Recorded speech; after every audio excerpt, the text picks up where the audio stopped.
أعوذ بالله من الشيطان الرجيم. بسم الله الرحمن الرحيم. الحمد لله وكفى والسلام على عباده الذين اصطفى۔ امام بخاری رحمہ اللہ نے عبداللہ بن عمر رضی اللہ عنہما کے حوالے سے اللہ کے رسول صلی اللہ تعالی علیہ وسلم کا ارشاد نقل کیا ہے کہ خالف المشرکین اوفر اللحى واحف الشوارب، کہ مشرکین کی مخالفت کرو اس طرح کہ اپنی داڑیاں بڑھاؤ اور مونچھیں پست کرواؤ۔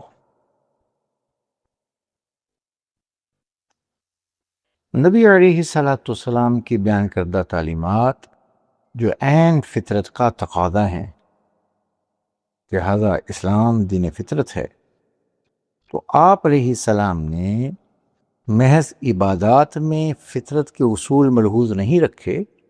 بلکہ زینت اختیار کرنے میں، وضاقت اپنانے میں، اس میں بھی آپ علیہ الصلاۃ والسلام نے فطرت کے اصولوں کے عین موافق احکامات دیے۔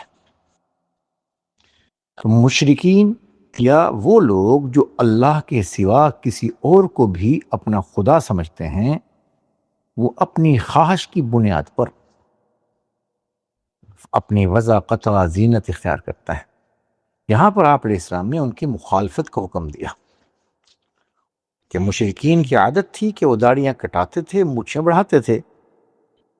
آپ نے ان کی مخالفت کو حکم دیا کہ داڑیاں بڑھاؤ، مونچھیں کٹاؤ۔ چنانچہ آپ علیہ السلام کی عادت شریفہ یہ تھی کہ جمعہ کی نماز میں جانے سے پہلے آپ اپنی لبوں کو، اپنی مونچھوں کو پس کروایا کرتے تھے۔ اس لیے آپ نے ایک موقع پر فرمایا من لم یأخذ من شاربہ فلیس منا، کہ جو آدمی اپنی مونچھوں کو کٹواتا نہیں، ان کو پست نہیں کرواتا، وہ ہماری فطرت پر نہیں، ہماری تعلیمات پر نہیں۔ اسی بنیاد پر علماء نے لکھا ہے کہ اس روایت میں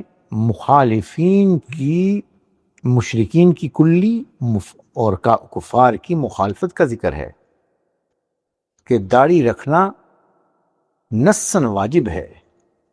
اور داڑھی مڈانے کی حرمت بھی اسی حدیث سے ہے، کیونکہ اصول ضابطہ یہ ہے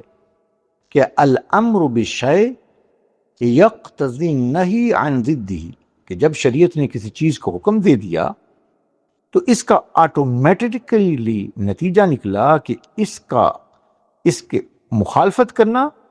یہ ناجائز ہو گیا۔ شریعت نے داڑھی بڑھانے کا، مونچھیں کٹوانے کا حکم دیا، اس کا نتیجہ نکلا کہ اب داڑھی کٹوانا اور مونچھیں بڑھانا یہ ناجائز ہے۔ ائمہ اربعہ کا اس پہ اتفاق ہے۔ چنانچہ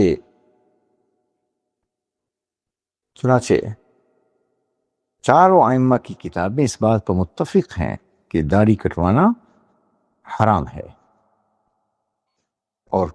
کم از کم اتنی داڑھی ہو کہ ایک مٹھی کے برابر ہو، یہ کم از کم کی قید ہے کہ صحابہ سے ایک مشت سے زیادہ داڑھی کٹوانے کی گنجائش ملتی ہے۔ تو یہاں پر شریعت نے احفاء کا ذکر کیا ہے، اور امام طحاوی نے احفاء کا معنی حلق و شارب بیان کیا، باب مونچھوں کو منڈوانا، کتروانے سے افضل قرار دیا کہ مونچھوں کو ہلکا کینچی سے کرنے کے بجائے اتنا مبالغے سے کرے کہ ایسے ہو جائے جیسے حلق کروایا، یا حلق ہی کروا لیا جائے، دونوں طرح جائز ہیں۔ اللہ ہم سب کو دین سیکھ کر عمل کرنے کی توفیق دے، اور شریعت کی منشا کے عین موافق زندگی گزارنے کی توفیق دے، کہ شریعت نے جنت کی حوروں کو یہ ترانہ ہے کہ سبحان من زین الرجال باللحى والنساء بالزوائد،